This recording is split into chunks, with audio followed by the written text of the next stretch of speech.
Hello, മറ്റൊരു വീഡിയോയിലേക്ക് എല്ലാവർക്കും സ്വാഗതം. ഇന്നൊരു വ്യാഴാഴ്ചയാണ് കേട്ടോ. കൊങ്ങിണിമാരെ സംബന്ധിച്ച് ഇന്ന് തൂക്കുവിളക്ക് എടുത്ത് കത്തിക്കേണ്ട ഒരു ദിവസമാണ്. സോ ഞാനും തൂക്കുവിളക്കെല്ലാം എടുത്ത് കഴുകി വൃത്തിയാക്കാനായിട്ട് ഞാനും താഴെ എടുത്ത് വെക്കുവാണ്.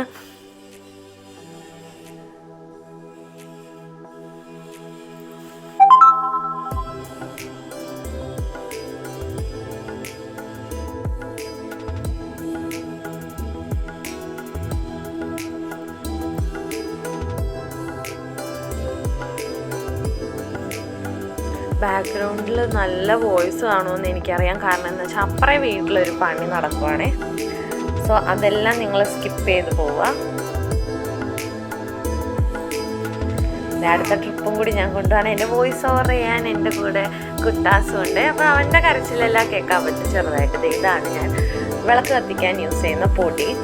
അടിപൊളിയാണ്, സബീനയാണ്. സാധാരണ ഞാൻ പച്ചമരുന്ന് കടയിൽ നിന്ന് വിളക്ക് കത്തിക്കാൻ മാത്രമായിട്ടൊരു പൊടി യൂസ് ചെയ്യാറുണ്ട്. പക്ഷെ അങ്ങനെയൊന്നും പോകത്തില്ല അതൊന്നും. പക്ഷെ ഇത് നന്നായിട്ട് പോയി. എണ്ണയുടെ ഒരു തുള്ളി അംശം പോലും അതിനകത്ത് കിട്ടത്തില്ല. നല്ല വൃത്തിയാകുകയും ചെയ്യും. എന്നിട്ട് ഞാൻ ആരുടെ സ്കൂളിൽ പോകാനുണ്ടായിരുന്നു. ആരുടെ സ്കൂളിലും പോയി, കടയിലും കയറി. നമ്മുടെ ജനറൽ ഹോസ്പിറ്റലിൻ്റെ ഓപ്പോസിറ്റ് തന്നെയുള്ള കടയാണ്. അവിടെയും പോയി. അവനെ പിന്നെയും വിളിക്കാൻ പോയി ഞാൻ സ്കൂളിൽ. എന്നിട്ട് തിരിച്ചു വന്നപ്പോൾ ഈ ഒരു സമയമായി. ചായ എല്ലാം കുടിച്ച് എല്ലാം കഴിഞ്ഞപ്പോൾ ഈ ഒരു വിളക്ക് കത്തിക്കുന്ന സമയമായി. സാധാരണ തിരി ഇട്ട് കഴിഞ്ഞിട്ടാണ് എണ്ണ ഒഴിക്കുക. എനിക്ക് വീഡിയോ എടുക്കുമ്പോൾ എന്താണെന്നറിയത്തില്ല, എല്ലാം തല തിരിവായിട്ടാണ് പോകുന്നത്. സോ ഞാൻ ആദ്യം അതിനെ എണ്ണ ഒഴിച്ചു തിരി ഇട്ടു.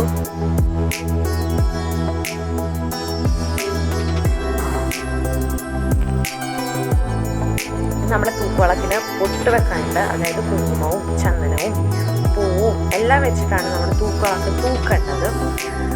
അത് പണ്ട് കാലങ്ങളിൽ പണ്ട് കാലങ്ങളിൽ എന്നല്ല, പണ്ട് കാലങ്ങളിലാണല്ലോ ഈ ആചാരങ്ങളെല്ലാം തുടങ്ങുന്നത്.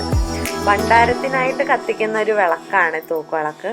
പണ്ട് കാലങ്ങളിൽ അരി കിട്ടാത്ത സമയത്ത്, അതായത് നമ്മുടെ ഒരു പങ്ക് മാറ്റി വെക്കുക എന്നുള്ളൊരു ഇതുണ്ടല്ലോ, അതായത് സ്റ്റോർ ചെയ്യുക. അങ്ങനെ സ്റ്റോർ ചെയ്ത് നമുക്ക് ഇല്ലാത്ത ആ ഒരു ടൈമിൽ ആ ഭണ്ഡാരത്തിൽ നിന്ന് വേണമെങ്കിൽ എടുക്കാം. ഇപ്പോഴും അങ്ങനെ എടുക്കുന്നവരുണ്ട്. നമ്മുടെ അതായത് അരി നമ്മൾ ഇപ്പോഴും സ്റ്റോർ ചെയ്ത് വെച്ച് ആ ഒരു ഭണ്ഡാരത്തിനാണ് ഈ വിളക്ക് കത്തിക്കുന്നത്. നമുക്ക് എളുപ്പമെന്ന് വേണമെങ്കിൽ നമുക്ക് അതിനകത്ത് നിന്ന് വേണമെങ്കിൽ എടുക്കാം. അതിന് പ്രശ്നമൊന്നുമില്ല. സാധാരണ ഇപ്പോൾ എല്ലാ വീടുകളിലും എല്ലാം ഉണ്ടല്ലോ. ഇല്ലാത്ത സമയങ്ങളിലാണ് അങ്ങനെ എടുക്കുന്നത്. നമ്മുടെ ഞാൻ തൂക്കുവിളക്ക് തൂക്കുവാണ്. ഈ ഒരു വീഡിയോയിൽ കാണാൻ പറ്റുമായിരിക്കും. നമ്മുടെ ലെഫ്റ്റ് സൈഡിലായിട്ടൊരു കുടം പോലത്തെ, അതാണ് ഭണ്ഡാരം. സാധാരണ അത് വർഷാവർഷം മാറ്റുന്നവരുണ്ട്. ഇല്ലെങ്കിൽ നമ്മുടെ ഒരു വ്യാഴാഴ്ച അതായത് വിളക്കെല്ലാം എടുത്ത് വെച്ച് കഴിഞ്ഞിട്ട് നമുക്ക് ആവശ്യമായിട്ടുള്ള അരി വേണമെങ്കിൽ നമുക്ക് അതിൽ നിന്ന് എടുക്കാം. ഫുള്ളായിട്ട് എടുക്കാൻ പാടില്ല, ഇച്ചിരി അതിനകത്തോട്ട് വെക്കുക. അതായത് പൂവും വെച്ചു. തൂക്കുവിളക്കിന് പൂ വെക്കണമെന്നുണ്ട് ഞങ്ങൾക്ക്. തൂക്കുവിളക്കിനൊന്നല്ല, ഞങ്ങൾക്ക് തൂക്കുവിളക്കിന് നിർബന്ധമാണ്. സാധാ വിളക്ക് കത്തിക്കുന്നവരും നമ്മുടെ ഈ ഒരു തലയുടെ ആ ഒരു ഭാഗത്ത് പൂ ഇങ്ങനെ കമത്തിയെല്ലാം വെക്കാറുണ്ട്. ഇല്ലെങ്കിൽ പൂ കെട്ടി വെക്കാറുണ്ട് കേട്ടോ. ഞാൻ വിളക്കെല്ലാം കത്തിച്ച് തൂക്കുവിളക്ക് കത്തിക്കുവാണ്. തൂക്കുവിളക്കാണ് ആദ്യമേ ഞങ്ങൾക്ക് കത്തിക്കേണ്ടത് കേട്ടോ. സാധാരണ ഞാൻ തൂക്കുവിളക്ക് രാവിലെയാണ് കത്തിക്കേണ്ടത്. ഇന്ന് അവൻ്റെ സ്കൂളിലെല്ലാം പോകേണ്ടതുകൊണ്ട് ഞാൻ ലേറ്റ് ആവണ്ടല്ലോ എന്ന് വിചാരിച്ച് വൈകുന്നേരമാണ് കത്തിക്കുന്നത്. പിന്നെ എനിക്കൊരു വെള്ളി വിളക്കുണ്ട്, നെയ് വിളക്ക്.